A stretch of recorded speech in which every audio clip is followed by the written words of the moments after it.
Good morning. Welcome to today's knee-jerk devotional for May 18th, 2021.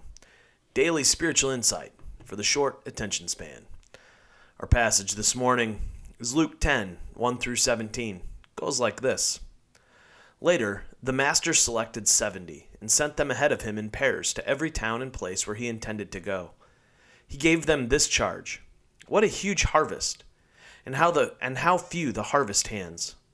So on your knees, ask the God of the harvest to send harvest hands. On your way, but be careful, this is hazardous work. You're like lambs in a wolf pack. Travel light, comb and toothbrush, and no extra luggage. Don't loiter and make small talk with everyone you meet along the way. When you enter a home, greet the family. Peace. If your greeting is received, then it's a good place to stay. But if it's not received, take it back and get out. Don't impose yourself. Stay at one home, taking your meals there, for a worker deserves 3 square meals. Don't move from house to house looking for the best cook in town. When you enter a town and are received, eat what they set before you. Heal anyone who is sick and tell them, God's kingdom is right on your doorstep.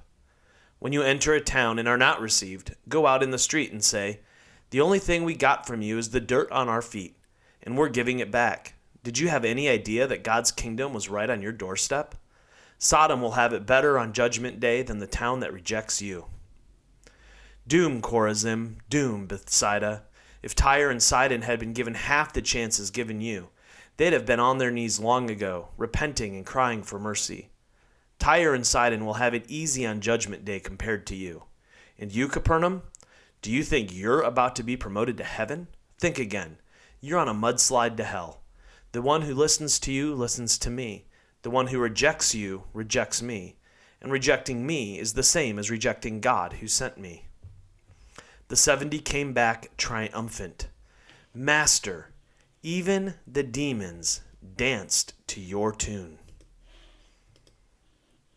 Once again, I am left wondering even where to begin with this passage. I feel like there is so much that applies and hits me right in the face.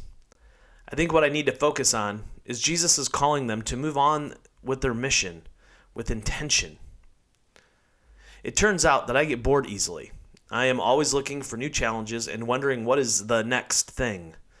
There has rarely been a season in my life where the next thing has not been on my radar.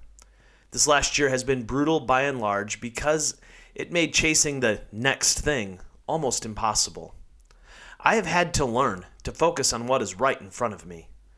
The 70 had a clear calling and mission. Go throughout the cities and towns and preach the good news. They were to give peace and accept hospitality. This mission that was before them was such that Jesus didn't want them getting waylaid on the road. They were to stay focused and not lose sight of their specific calling. As I think back over the years, one of the things that I'm realizing is how easily it is for me to lose sight of my specific calling. My first order calling is that of husband and father. I believe that I've done that well. I can count on one hand the number of times that I've missed an event for my children. This has been a great privilege of my work as a pastor. Many don't have that privilege, but I do, and I am beyond grateful. As I think about my calling as a pastor, I wonder how focused and faithful I have been. I am quickly given to the new in opportunities as I consider my public ministry, which of course must include social media interactions. I have come to realize that I have fallen prey to the thing that Jesus has asked the 70 to avoid. Don't loiter and make small talk with everyone you meet along the way, Jesus says. The hours wasted on online arguments and the mental and emotional expenditure that goes along with them, I think is the same as loitering along the way. I need to continue to grow in this realm. There is something deeply enjoyable about winning an argument on the internet. That moment when you know you got them and you watch them intellectually spin. But at the end of the day, this is not the mission I'm on. No, it's actually the opposite of the mission. Now, some public intellectuals may be called to debate the various philosophical, political, and cultural issues of our day on the internet. But that's not what I'm here for. I'm here to create space for people to be faithfully present with one another so that they might recognize the divine in their midst in the face of Christ. It's taken me a while to figure that out. What I continue to realize is that when I am creating and opening space like that, that is when I feel God's joy most acutely. This story today was a good reminder that I need to stay focused on my calling and being about what it is that God has invited me into. How about you?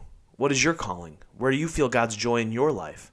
How are you doing staying focused on that calling?